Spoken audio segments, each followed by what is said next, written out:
Fort Fritz, your one stop for news, current events, and all forms of entertainment relating to the paranormal, the supernatural, the Fortean, and things that go bump in the night, all packaged and presented in the form of know-nothing know-it-alls, entertaining the unknown. I'm your host, Fritz, joined as always by co-host Mandaddy. Hi. And Kaz. Hey, hey. Angela has the night off. Yes, she does. Much needed. So, a lot of things have been happening recently. Have you heard about the Navy disclosing that they will now take a new approach to pilots who have seen UAP? Ooh. I read a little something about that. I didn't delve in, but I saw a headline. It seems very interesting, and very much to the thread that we kind of like follow here. In that, like, the military has that access to measurement, Sure. the radars and things like that, like The radars and things like that. radars and The military, sonars, they got sonars and radars. and They got all that good stuff. lasers. They got lasers out there. You know that? They've got everything, but according to the Atlantic.com article, it's called "Just Don't Call Them UFOs." You see, the Navy has a really hard time saying something might be of an unknown entity. For instance, the UFO term pretty much recognizes aliens, green space dudes, and spinning discs, right? Yeah, UFOs not to get technical. usually mean aliens. Yeah. UFOs. So they have taken to calling them UAPs, which again is unidentified aerial phenomenon. And That's such weak sauce. in 2017, a video came out from the USS Nimitz aircraft carrier, and this is from the OrlandoSentinel.com. U.S. Navy redefining how to document UFO sightings report. So this was proof, undeniable proof, that the U.S. Navy are admitting that there's something out there. We have no idea what it could be or where it's from, but it's way crazy fast, way crazy small, and also, who knows? Which is refreshing, right? Like, at least somebody's like, other countries have been like, we've seen this thing, here's the data on it, we don't know what it is. The U.S. is always like, weather balloon. Chile did that just a couple years ago. Exactly. The scumbagginess of... All right, let's we don't have to talk. Reel that in there. We don't have to talk about Chile like that. coastline. Think about that coastline. What other country like dominates Edgy. like that? They're like, yo, hey, guess what?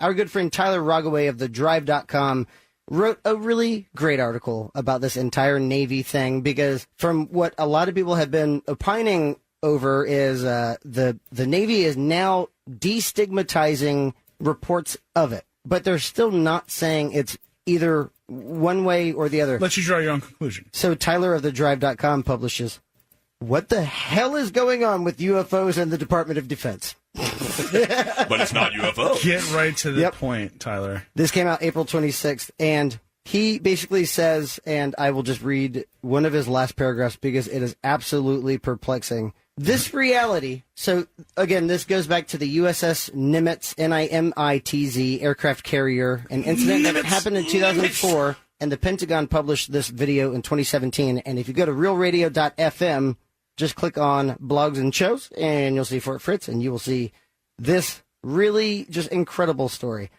Tyler from TheDrive.com ends it with, quote, "This reality has led to much speculation, and rightfully so, that the military knows far more about these strange happenings than they are willing to let on, at least on the surface. Otherwise, why wouldn't they want to know more about intruders wielding fantastic technology that makes them impervious to existing countermeasures and defenses?" Unquote. Yeah. Oh, they bring that up. How could that change the balance of power? It's an amazing quote. It's like, yeah, everything you are saying right now is absolutely Spot on. correct. Yeah. Spot on, Tyler. This So the thing that I liked about, I read a little bit about it, and it seems to have been derived from a sort of bottom-up kind of the radar operators, the pilots, the seamen who have experienced these UAPs, unidentified aerial phenomena, Whaps. UAPs, have basically been like, hey, we can't sit on this anymore. Like, too much. Like, there's a lot of kind of the world is too small, right? There's Twitter, Yeah. there's people are texting, there's like, once you see something and it's kind of colors your day as a radar operator, you're like, well, I saw this thing that shouldn't have existed today, and I want to talk with someone about it. Kaz, you've brought this up on past Fort Fritz episodes, but these people are behind multi-million-dollar aircraft, and the fact that their superiors don't take them for what it is and report what they're saying to them is just fascinating to me. Well, I mean, that's probably from higher ups. They're probably saying, hey, guess what? No matter anyone that says anything like this, you kind of squash it. You kind of squelch it. You kind of put it away. Which, at this point, the fact that we're at least kind of owning up, a portion of the military is owning up to saying, hey, look, we'll at least give you, the facts as we know them. We're not going to speculate and tell you, oh, it's aliens, but we'll... That'd be so cool if they just said that. Hey, this is aliens. It's all aliens, aliens. Ahoy. On the next episode of Ancient Aliens. So let me end it with this, the Drive.com quote. Let me underline this again for you.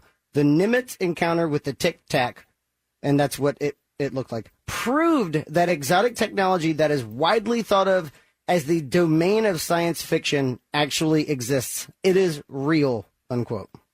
Exactly. I like that they put it that way because it's not necessarily extraterrestrial. There are several black budget secretive kind of government organizations that may or may not have access to kind of advanced technology that wouldn't be known to the majority of the public. But Kaz, this video was posted by the Pentagon. Exactly. Which is fascinating. Like, this proves we know what we don't know at this point.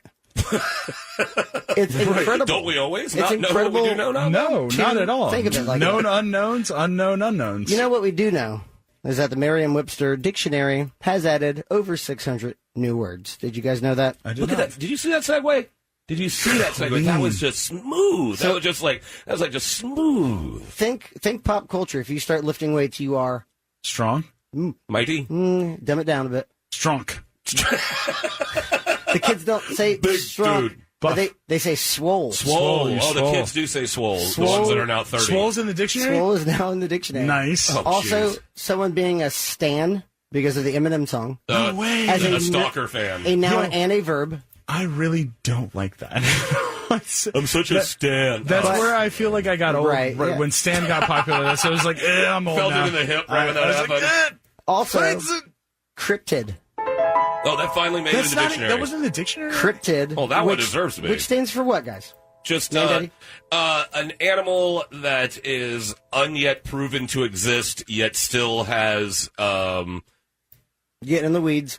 Yeah, got the weeds there. An example of cryptozoology, right? Like cryptozoology is the study or the, what would you call that? It's kind of, it's just pseudoscience. It is. Because, again, I feel like It's all unproven. Cryptid is a species. Giant squids were like considered to be pseudoscience and cryptids until they were like, hey, look, no, guess what? Giant squids are real. Yeah, but then no, it's no longer a cryptid. It's just a thing. Yeah, then it's biology. Yeah. So then who are we to presume cryptid or not? Allow me to define cryptid. Cryptid is a species believed to have been in existence, but science has yet to prove it to be. There you go. All right. So, Okay, that's where I was going. That's That's I just good. kind of got a little bogged down there. let's admit, not a very sexy definition. No. If you're a Kinda cryptozoologist, someone looks it up on Tinder and they go, wait a minute, this guy's a On nerd. Tinder. And I don't think it's right. Is there a big contingent of cryptozoologists on Tinder? Man. So now there needs to be. One cryptid that I think we can all agree remains near and dear to our hearts, especially mine, is Bigfoot, Sasquatch, Yeti, abominable snowman, skunk ape, call him what you will. Swamp cabbage man. There's been two really amazing sightings. The first one happened in the Catskills Mountains on April 23rd, and it was reported within 45 minutes. So, Nice. a couple of days ago. They describe this creature as standing 8 foot 9 inches height and broad enough to encompass the width of the trail. It's a big But boy. we have something even more fascinating. Ooh, bring it. We have something that is so fascinating. This happened just a few days ago. Are you showing us? Oh, we got video coming out our We got faces. video. Okay. So far, It says location Russia. Yep. I do an amazing Russian accent. realradio.fm and click blogs and shows, Fort Fritz, and see, well, probably the best Bigfoot sighting you will ever I'm see. excited. This is like, awesome. I like that one where he comes out from the bush. It's like very nonchalant. He just takes like 2 steps and then he's back in chilling. the bush. Yeah, exactly. It's not like, hey, I'm Bigfoot. March 2019, location Russia. Okay. Ooh, it has music. All right. These are two children in the back seat. Okay. Taking a picture from like what appears to be a moving vehicle. Yep, they're in a vehicle. Those Russians film everything they drive. Every time they're driving, they're filming. Those Russian dash cam videos are They're nuts. the best. Yeah, but these are just And then this look, is just a kid with a camera. I you can't can see see anything. it lumbering behind them right there. Is this the new episode of Game of Thrones? I can't say anything. Total darkness. It's the darkness. Zing, zing, zing. Boom. Take that, multi-billion-dollar company.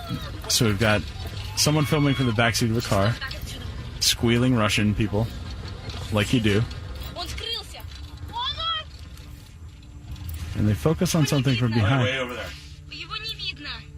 Okay, there's a large thing moving back there. It's also crouching and running very fast on this like crouched It appears position. Okay, it's getting closer. No, yeah, I was gonna. Now I'm saying it. Yeah. Ooh. Okay. Oh, now it's coming at him. It kind of has that. Lumbering. And this father's talking to him like, "Where is it?" Like, Yeah, where'd it go? So This the majority was the of the same one from yesterday, basically. If this was gonna be a hoax, I would say that they do the initial run and then it runs away. This is more. Oh, wait, there he is. He's coming back. It seems like I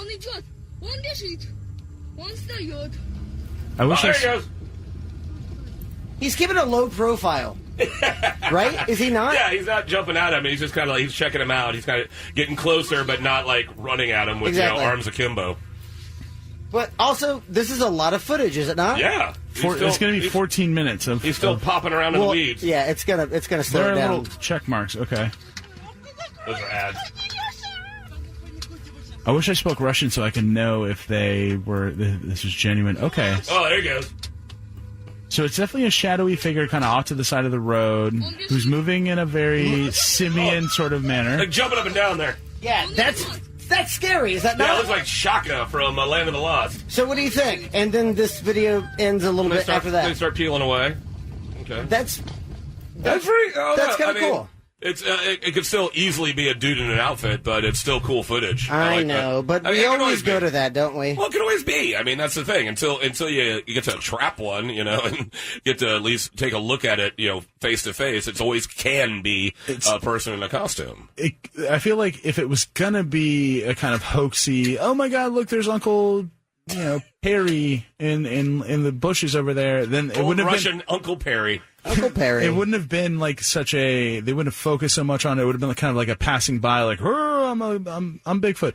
It was an extended scene of this thing kind of attempting to look at what was happening, and it made several movements, and it kind of stood up, and then it kind of crouched down. It was checking him out. Interesting way that it was moving as well. However, the only knock against it, I won't say that it seems fake. I will say that what would have compelled these Russian children to start filming in the middle of like what seems to be absolute nothingness, like a field in the middle of. It's always that way, isn't it? It's always like, why are you filming? There's always certain things. Maybe like, this is like a 2-hour-long thing where they're just filming like a bunch of stuff, and we just got the bit where there was the Bigfoot. But I mean, I want to believe on this one a lot because the movement of the figure is compelling. And again, RealRadio.fm. It would have been a good Russian Uncle Perry to have like pulled this off to look so simian. Like I said, it was very like great ape kind of like jumping around, moving. Just go to RealRadio.fm, click blogs and shows Fort Fritz, and you will see this terrifying Russian Bigfoot encounter. It's long. There's a lot of footage. It will be dissected, probably, I hope, for many years to come because it's fascinating. It's just Andy Serkis. That's all it is. It's just Andy Serkis doing his stuff out there again. It could be a man in a for suit. a new role. It could actually be Bigfoot. We don't know. But I'll tell you this much. We will take a break right now, and then Mandaddy and Kaz, well, they're going to get into some entertainment news, and it's probably going to get bloody. It's going to get bloody. You're listening to Fort Fritz on Real Radio 104.1. Why is it going to get bloody? It always does.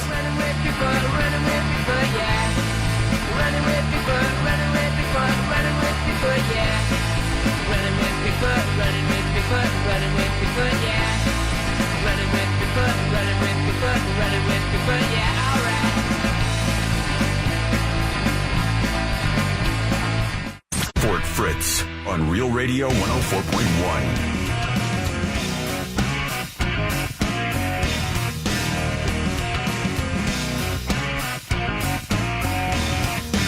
Welcome back to Fort Fritz. I'm your host, Fritz, joined as always by co-host Mandaddy and Kaz. Angela has the night off. You can always follow all of our hijinks at Fort Fritz on Facebook and Instagram. However, if you really want to get spooky with the fort, you will download the iHeartRadio app, as I'm putting a mesmerizing trance on you right now. Now in a trance. Download the iHeartRadio app. Keep repeating that disclaimer. You are now in a trance. You are now in a trance. You are now in a trance. You are now in a trance. Stay in your trance. Anyway, that didn't work, but that's okay. I rolled a D1 before that. So critical fail again. It was a critical fail. Anyway, download the iHeartRadio app, search Fort Fritz, and fall in love with all of the previous hijinks and misadventures. Mandaddy, Kaz? Yes. Bit of a contentious disagreement, I would say, earlier before recording. Doom Patrol. You both had differing opinions on probably everything. I think a pretty much. 90s movie, Doom Patrol, Yep. What was the 90s movie? Penny Farthing, Transpotting, The Lion King 2, Simba's Revenge. The new Aladdin Lion King. Stars Return. Did you play the Lion King video What game? were you guys talking No, I about? never did. It was tough. It was awesome. We've been discussing a lot about what we're watching. So we're always watching because we both enjoy putting ourselves in front of the lookie box and watching the stuff that comes out of it. And I'm a fan of a show called Doom Patrol that's on DC Universe. All right, explain it. And it's a very deeply funny and tragic show simultaneously. It's about a group of misfit sort of superheroes who have powers, but their powers kind of aren't that great. Yeah, they kind of suck. And so it's laugh out loud funny and deeply tragic, I always say. And I enjoyed it a lot. Kaz is 3 episodes in. There's 11 episodes out right now. He's 3 episodes in, and he's not as enamored with it as I happen to be. Okay, so thank you for that, Mandaddy. Kaz, your thoughts? I enjoy the premise. Again, the idea of superpowers that suck was like kind of almost a selling point to me. Right. It's like, how does that make for compelling TV? So, Oh, interesting. Okay. and from what I'm finding out, it does not. Oh! And I will say this, that the storyline seems very much in line with like it's very comic book, like it's actually based on a run of Doom Patrol that came out in the 90s. So it seems like it's very, and like by the numbers sounds like a negative thing, but it is very by the numbers kind of comic book. You understand there's these like the next villain to conquer, and then it leads to the next villain, etc. Let me ask Kaz, if you don't mind, are you reading the comic books, like the original run, or are you watching the TV series? I'm watching the TV series, and I did a brief kind of read-up on what I was going to be watching, and then I kind of stopped before. I think I got like too spoilery, but I just kind of wanted to understand, what the characters were. So, Mr. Robot, is that his name? Robot Man. Robot Man. Brendan Fraser. Played by Brendan Fraser. And again, Encino Man, not bad. Right? Robin Tooney, Pauly Shore, everyone can agree Encino Man wasn't bad. I don't think everyone can agree on that. Brendan Fraser. I will strike that from the record. But please, let's finish your thoughts, because I need him to counter address, and then we're going to go on to something you want to bring up. Brendan Fraser is ruining Doom Patrol for me. That's a hard take. Oh boy. Oh boy. So we got Sybil, and we got Brendan Fraser. Yep. Both of you guys. If they ever show up in Ocoee, it's just going to be a huge brawl. Yo, come to the IHOP in Ocoee. Is there an IHOP in Ocoee? See me over that. That's a very valid argument. Ending it with hollow threats to at somebody. It's always good. Brendan Fraser, come see me at this IHOP. Anyway, no, Brendan Fraser is. I feel like the lines are coming out very like tinny and very kind of. he's a robot brain inside of a metal body. Of course, they're gonna be tinny. Not in pitch, but in just like delivery. It's very like what the f, and I don't know. It's very kind of. He's a dopey character. Yeah, he's a dope. He's not he's not an intelligent character. He's a race car driver. Okay, so wait, hold on. Let's go back, because there's so many issues that he brought up. He said the idea that they didn't have powers appealed to him. Well, not good powers. They have weird powers. So your thoughts on that? Well, I mean, that's like I said, that involves the tragedy of the show. So some of the characters, just to give you a rundown, some of the characters, there's Robot Man, and that's played by Brendan Fraser. And he's an ex-race car driver who got into a bad accident, I won't tell you how, and basically all he's left with was a brain. And the guy who's the head of the Doom Patrol, the chief, he was able to save his brain. Played by Timothy Dalton. Played by Timothy Dalton very well. And he was able to save his brain and put it in just this big, dopey robot body. Okay, so go to realradio.fm. I will post about Doom Patrol right now. We'll put a trailer up for you. Your thoughts on how Kaz was just taking a big pile of poop on the whole thing. I think that it's a dopey character that's being played kind of dopey, and so I think that he's just being a little too critical and just not enjoying it. Just enjoy it, man. Okay. Lighten up, bro. There are several things that I did like about it. So it's what we talked about. Mr. Nobody, played by Alan Tudyk. I can never pronounce his name right. And I forget what else he was in. Angela would totally know. Let's go on to the next thing, because I don't know much about Doom Patrol, but I want to kind of... You guys were going all over the place. Kaz, what do you have? So I watched the new episode of Game of Thrones, as apparently the majority of people broke a broadcasting record, I believe. Oh my God. Nice. Surpassed an episode of Big Bang Theory, which the fact that Big Bang Theory was... I know. That's odd. Not a fan of Big Bang Theory. Game of Thrones, huge fan. And this was the Battle of Winterfell. This was the big one that came out. And the midpoint of the new season. No spoilers. No spoilers. Try not. A very interesting episode. I think a lot of mixed reviews on it, and I think there were a lot of technical issues. And I think that from a story, Wait your turn, man. Jeez. From a story perspective, I think it missed the mark for me, and I don't know that it necessarily satisfactorily tied up the loose ends that it attempted to. And if those continue to, go into the rest of the season, which there's only 3 more episodes, so if that's the case, then fine. But it seems like there was a very sort of abrupt kind of end to storylines that I wasn't expecting. Once again, we always have to temper this by explaining that Kaz is one of those dudes that read the books. I know. Oh, why is that so? I read the books. It's amazing. Why is that looked down upon? It's not. It's noteworthy. I'm sorry. Kaz, look at me. I'm literate. Let me tweet it at you. Don't look at him. Maybe you'll read it. There you go. There you go. That's how Americans read, man. 240 characters, nothing else. That's it. What you got, man, Dad? I didn't feel that way.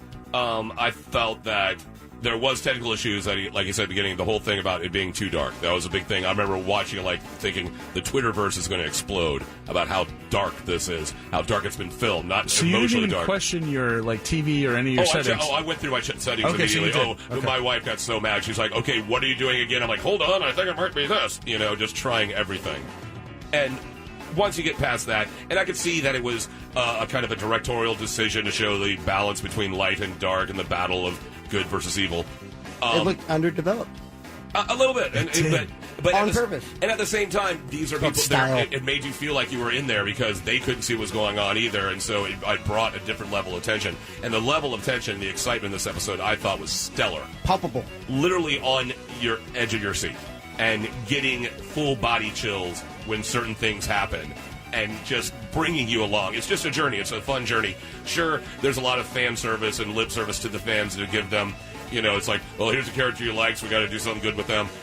I enjoyed it. I loved where it went. I'm really interested to see how they're going to wrap it up after the events of this episode in the next 3. All right, Kaz, your rebuttal to the fact that he really enjoyed it. How does that anger you? I'm glad. He doesn't have to be angry. Glad that you enjoyed it. That makes me sick. Listen to the music. I think that from a story perspective, that there were a lot of things that were hinted at and alluded to during the seasons, the 7 seasons prior to this one, that kind of fell apart, at least. Interesting. If that is the end-all, be-all of what we're looking at from that storyline. See, that's not done. I don't know if that's done yet. Okay, and exactly. If that's the case, if there's more to it, then fine. Maybe this is a premature kind of review. There was room for more, I guess, exposition, and they spent a lot of time kind of showing us battle scenes. That in a nutshell, confusing? Or are you just more perplexed as to what they're going to go? I'm interested to see where it's going. Mandaddy seemed to be very pleased. I'm just saying, are you in agreement with him? And again, there were several moments where I was just like you said, I got chills. I was like, whoa, this is something that is completely unexpected and completely from the setup of the last 7 seasons to what we got from that. It seems like there's more exposition needed. Interesting. Okay. I just don't see that, and at the same time, hey, I can't. You're not allowed to talk. I want to understand.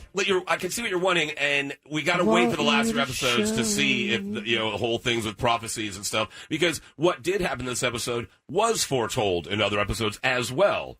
And so you can either look at it and say that was fulfilling that particular storyline, or you can say, well, what about this other one? That other one might still be coming. You don't know. We still got 3 That's episodes true. to really decide. There's 3? There's 3 left? There's 3 more left. Okay. I'm angry being a Dungeons and Dragons nerd and seeing how Game of Thrones and nerd stuff is now the popular thing, and it's cool to not be like. If someone said back in middle school, "Oh, I'm one of the cool people that's not into Dungeons and Dragons," I would have smacked him with a Dungeon Master's Guide, A big bag of dice, with a big old bag of dice. So, are you mad with finally Dungeons and Dragons being in the forefront of pop culture? Ooh, nice. Okay. How about this? Let's listen to some music for too long, really, and we will see you soon. You're listening to Fort Fritz on Real Radio 104.1.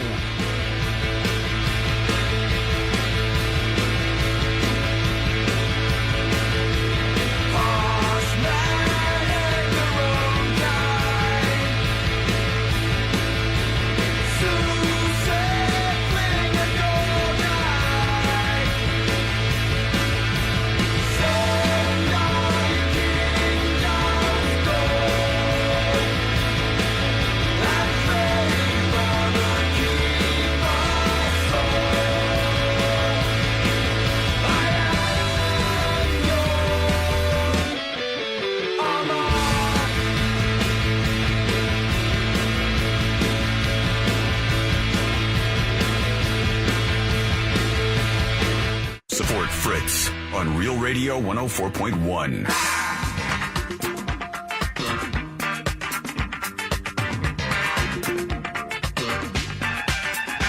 A little bit of Talking Heads. Born Under Punches off their Remain in Light album.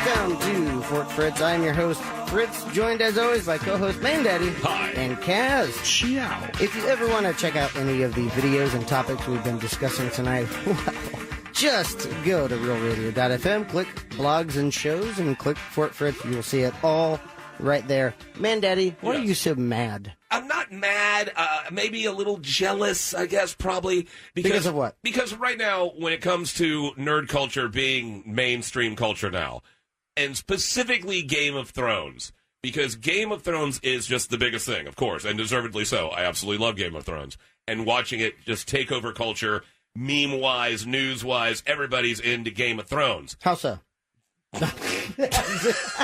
Oh, here's what you do. Turn on anything, and you'll see. Turn on a TV, computer. Opening up the laptop. There it is. Right Look at all that. There's all the Game of Thrones. Wow. And Game of Thrones is Dungeons and Dragons, period. It's Dungeons, it's Dragons, it's Dungeons and Dragons. It's a fantasy setting. Right. It's a fantasy setting. And I grew up playing Dungeons and Dragons. And playing Dungeons and Dragons when you're growing up does not make you the cool kid. What was your main character?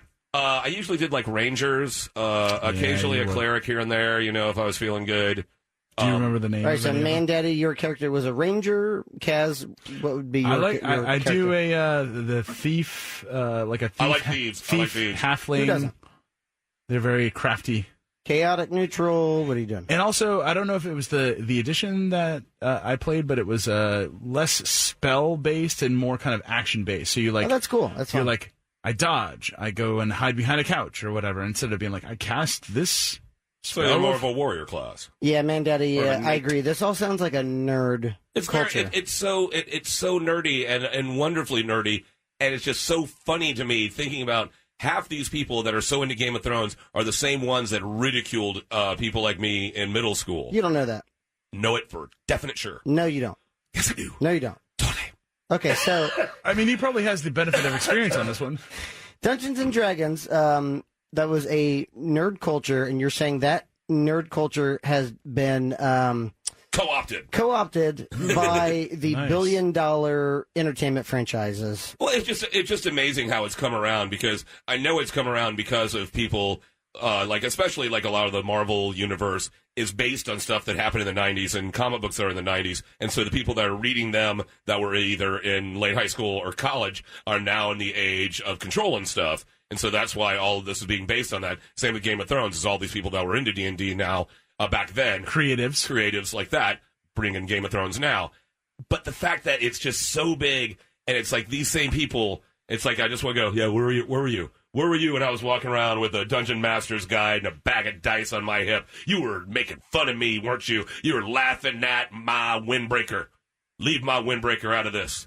My Dungeons and Dragons loving windbreaker. I want to see this windbreaker now. It was a nice windbreaker. It was a nice blue windbreaker. You know, kind of like that felt interior. Light on kind of a cool day, and then and you can pull up the sleeves when it's a little too warm. Yeah. You know, so you're looking rocking.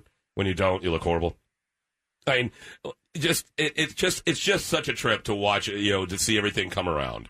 You know, comic books are now every TV show, every movie, it's all comic books. And it makes some people mad, but it's been embraced by so much. I mean, look at Endgame. Endgame has made over $1.5 billion in 4 days. So are you mad because the people who played D&D are now at a position where they can celebrate what was once ridiculed? Or are you mad because you hate what you want and you wanted to think about this a long time ago? Well, no, I'm a big fan of being angry because I'm really good at it.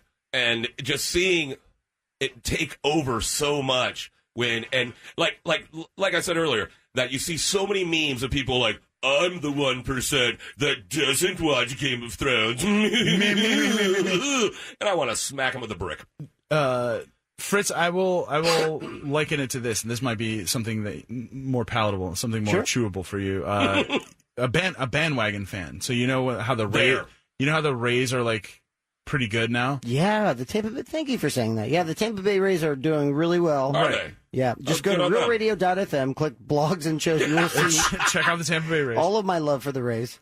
So it would be similar to everyone not caring about the Rays for a very long time, and you being a passionate fan of the Rays and always watching the games, and then all of a sudden you've got hundreds of people clogging a bar where you want to watch the Rays and you want to talk about the Rays. And now you've got all these people who don't really know what they're talking about, who before were Yankees fans or Boston fans, are now, you know, Rays fans because it's trendy. It's the thing that like is going to get them likes on their social media accounts or whatever. Or with bands, bandwagon bands. When people all of a sudden, I'm into this band. It's like, well, I was into them in the 80s. Why would I not want people who don't know what I'm into to be really passionate about what I'm into, though? Like, it's not that I don't want them to. Allow me to explain. Falling in love with something can have benefits for both parties. You know, if it's like, oh, yeah, well, thank you for saying that.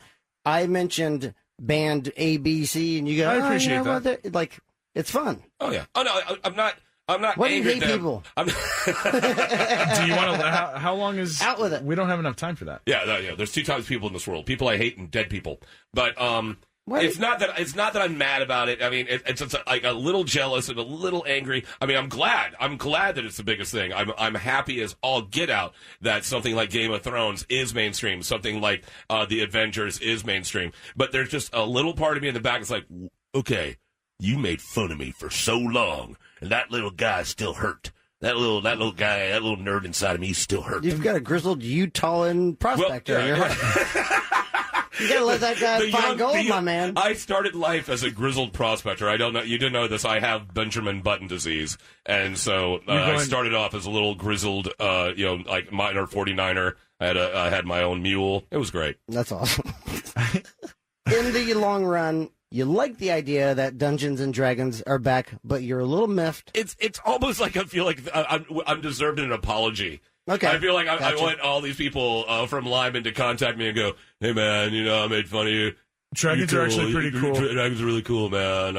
I've got like a 3rd level warrior now. It's kind of cool. No, I mean, it's just odd. I'm not truly angry. I mean, I'm always truly angry, but it's just odd to see from this side. Sure. When it's something that you've been into so long, and then like you're happy to see it, but then everyone else is there, and it just takes away that little special nerd thing that you hold so close. See, yeah, I appreciate that take on it, but I would feel happy. But what about like an indie band that you're into and all of a sudden explodes? I think it would be great that they're getting the recognition that they deserve. But at the same time, let's go on, because Kaz, you have been watching a show called Love, Death, and Robots. Right. It's been out for a bit. It's a Netflix series, and what would you call it? Anthology? Is that what it is? When it's separate stories. It's several different, I believe, 18 episodes, all different stories made by several different animation studios, all kind of dealing with sci-fi, futurism, things like that. And it debuted March 15th, 2019, produced by Joshua Donen, David Fincher, Jennifer Miller, and Tim Miller. And David Fincher is like really the big name there. Yeah. Right, so David Fincher, Fight Club, I can pull up Zodiac. Zodiac, The Panic Room, a bunch of cool stuff. Benjamin Button. Oh, call back. He did do Benjamin Button. Cameraman on Indiana Jones Temple of Doom. All right, so he's done a lot of stuff. Yeah, this guy is David Fincher's He's got a good IMDb out there. Storied IMDb. Tim Miller did directorial debut Deadpool. Ooh. That was his first. He worked on several other things, including being visual effects supervisor for the smash hit Mass Effect 2, which was released in 2010. What is this show about?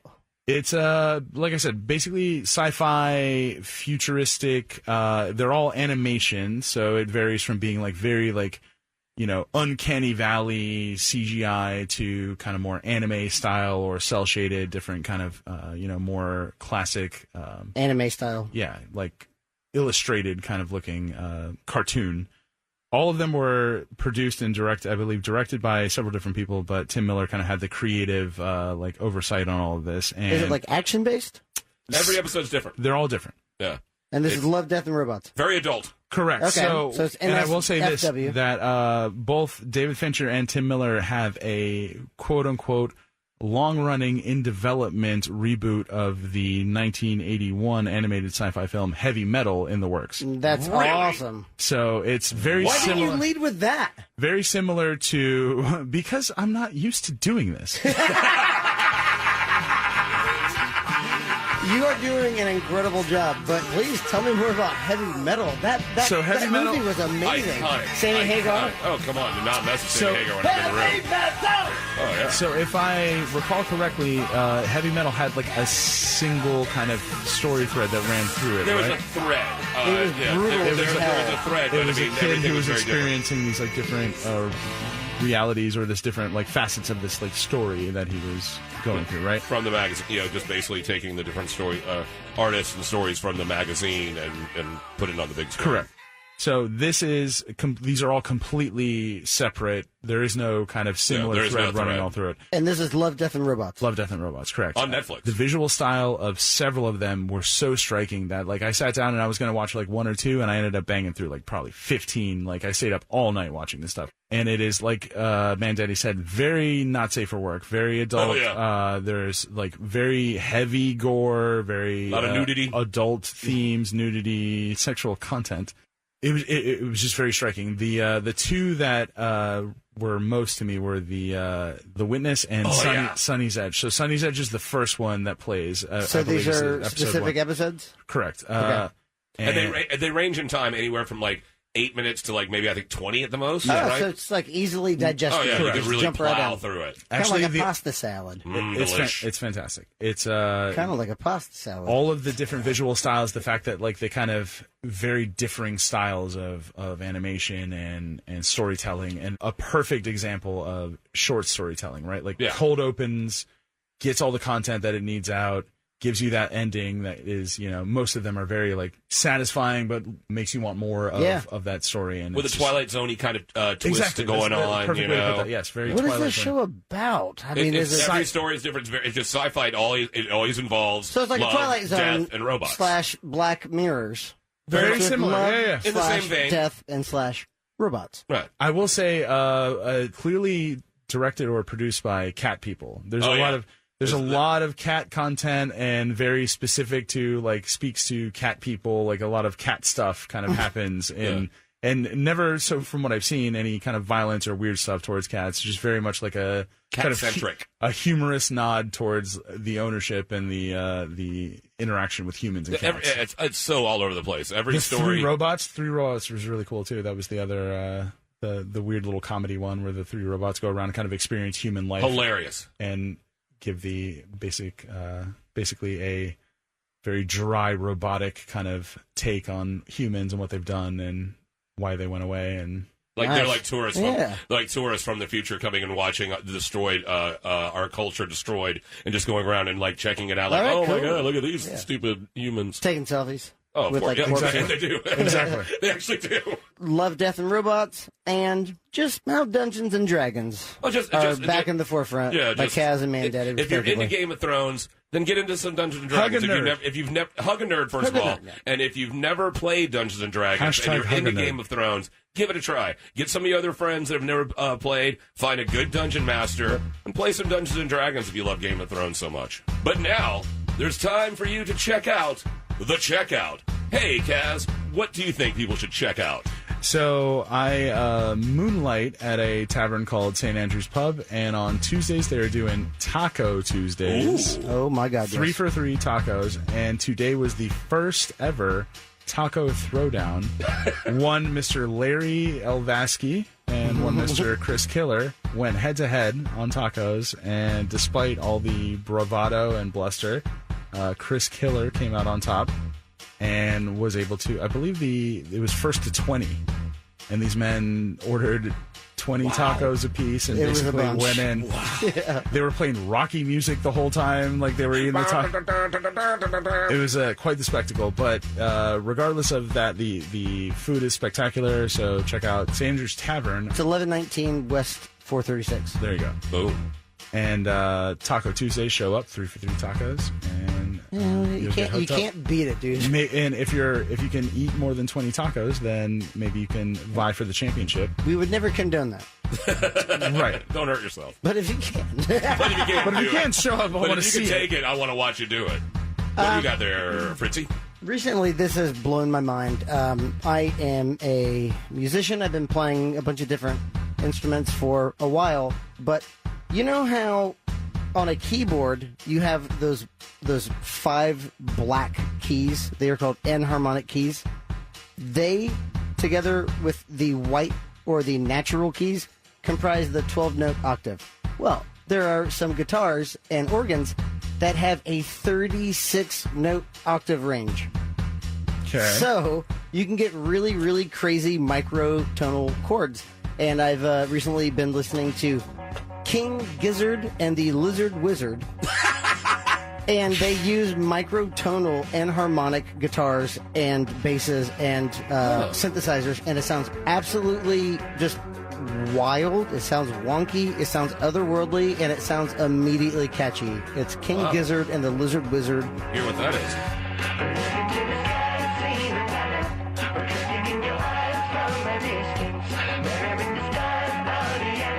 What you got, Mandaddy? Well, of course, right now, something, if you're not watching Barry, the new season of Barry on HBO has been absolutely amazing. Bill Hader is just a monster.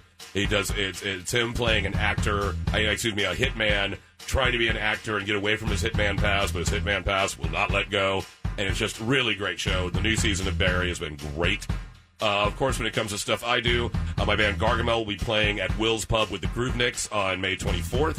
I do trivia Mondays, the 1st, 3rd, and 5th, if there is one, Mondays at Orlando Brewing at 7 o'clock. I'm at Cheers Altamont on Thursdays at 7 o'clock. And on Tuesdays, I'm at Lucky's Market in Vineland from 5 to 7. Just doing what I do, asking people questions. All right, we got to clear this space out. Get that guy, that guy especially. Look, come on. Hey, you sitting there at home listening. It's time for you to leave. You gotta leave the fort. Meaning, if you're at home right now, you have to actually walk outside your house, close the door, count to 5, and then come back in, and then it's your house, because we own your house right now, because this is Fort Fritz. This is the end of Fort Fritz. You've been listening to Fort Fritz. We thank you for listening to Fort Fritz, but you gotta get out of Fort Fritz now. This has been Fort Fritz. Until next time, pleasant dreams.